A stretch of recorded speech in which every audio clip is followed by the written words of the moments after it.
രാജ്യത്തെ petrol, diesel, gas ഉൽപ്പന്നങ്ങളുടെ വിലവർദ്ധനവിൽ പ്രതിഷേധിച്ച് CPIM Tanur area committee post ഓഫീസിലേക്ക് മാർച്ച് നടത്തി. CITU ജില്ലാ സെക്രട്ടറി VP സക്കറിയ മാർച്ച് ഉദ്ഘാടനം ചെയ്തു. താനൂർ ശോഭ സ്കൂൾ പരിസരത്ത് നിന്ന് ആരംഭിച്ച മാർച്ച് നഗരം ചുറ്റി താനൂർ പോസ്റ്റ് ഓഫീസ് പരിസരത്ത് എത്തിയതോടെ പോലീസ് തടഞ്ഞു. തുടർന്ന് നടന്ന ധർണ CITU ജില്ലാ സെക്രട്ടറി VP സക്കറിയ ഉദ്ഘാടനം ചെയ്തു. പെട്രോളിന്റെയും ഡീസലിന്റെയും വില നിയന്ത്രിച്ചിരുന്നത് സർക്കാരായിരുന്നു. എന്നാൽ ആദ്യമായി ഡീസലിന്റെ വില, പെട്രോളിന്റെ വില നിയന്ത്രണം ഒഴിവാക്കിയതാണ് രണ്ടാം UPA government 2010-ലാണ്.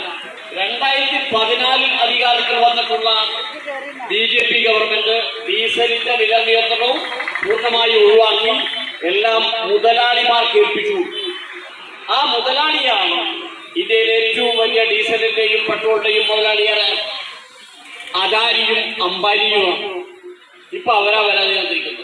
CPIM area committee അംഗം M അനിൽകുമാർ അധ്യക്ഷനായി. KV സിദ്ദിഖ് മുഖ്യപ്രഭാഷണം നടത്തി.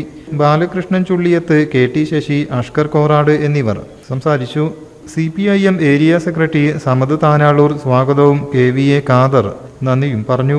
KV Prajitha, Suchitra Santhosh, P Ajayan, Vineshan, KP Radha, K പ്രേമ എന്നിവർ നേതൃത്വം നൽകി. News bureau, Tirur.